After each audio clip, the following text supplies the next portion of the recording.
I'm honored by the privilege of being able to be here this evening in a small parcel of a land that is very dear to me.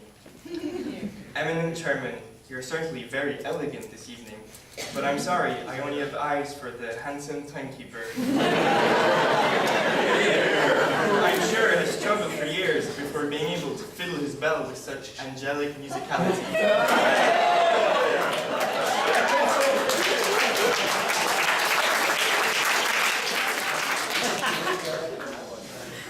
Honorable jury, I hope you're enjoying this debate and I hope you'll make the right decision.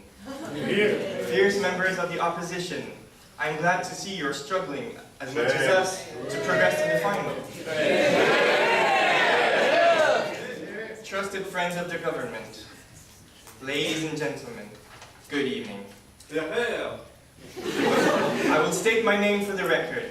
I am Adriano Gallo, psychotherapist and professor of psychology at the University of Melbourne. I was hired by the FDA, Frederick Douglass and Associates law firm, to explain how the national corporations of bridges and sidewalks are manipulating public opinion through mischievous propaganda. I do not know what their objective is, but by saying that progress can be achieved without struggle, they are driving our society right into a state of chaos. Indeed, they are telling people that they can progress in their lives without putting in the effort. According to my expert opinion, they're clearly exhibiting unhealthy patterns of behavior. It is my duty to refute their seductive but unsubstantial arguments before they get ingrained in your heads. So Gail, you mentioned that if we struggled, it means we are our own enemy. But as a psychotherapist, I have seen patients in complete denial of their condition.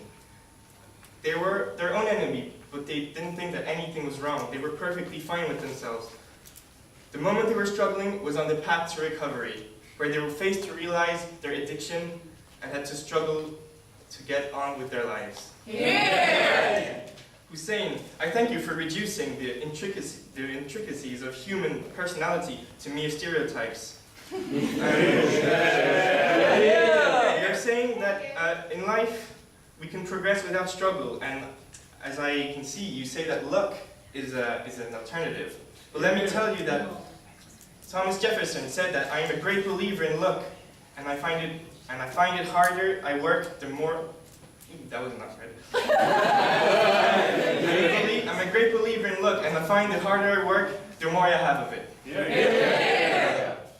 Now that I am done refuting the arguments made by the accused party, I will testify for the government. As Nietzsche put it, what doesn't kill you makes you stronger. Stepping out of your comfort zone isn't easy. On that point, please. Yes? If you have a car accident, that does not kill you, but that leaves you unable to use your body. But it really makes you stronger. It doesn't, but it will be a struggle to get on the path of recovery, and having your life back on track is a progress, don't you think? When in a difficult situation, we always quickly learn how to adapt. A serious example would be to consider the times you were faced with a task that at first seemed undoable. When they the time to progress the most, I often give homework to my students that is impossible to complete. And no, it's not only because I enjoy that sad look on their faces. It's mainly because I'm always surprised by how they're able to surpass themselves under pressure. Introspection also requires us to step out of the boundaries of comfort. It can lead us to painfully realize many things about the world, society, and who we really are. However unpleasant this feeling may be, looking at life through the lenses of harsh reality will grant you valuable knowledge.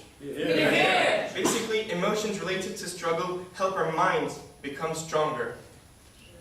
My second argument is that we are all bound by the principle of merit, which clearly states that you don't get anything in life without working for it. In fact, it is essential that you teach your child from a young age that if you want something in life, you won't always be there to give it to him. He should understand that he might have to struggle to get it.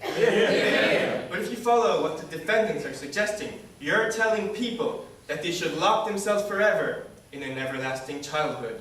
On that point, yes. will you also tell your child to reject everything that life gives him when he didn't struggle for it. No, I actually give a lot of love to my child, but this is the only thing that he will obtain from me without struggling.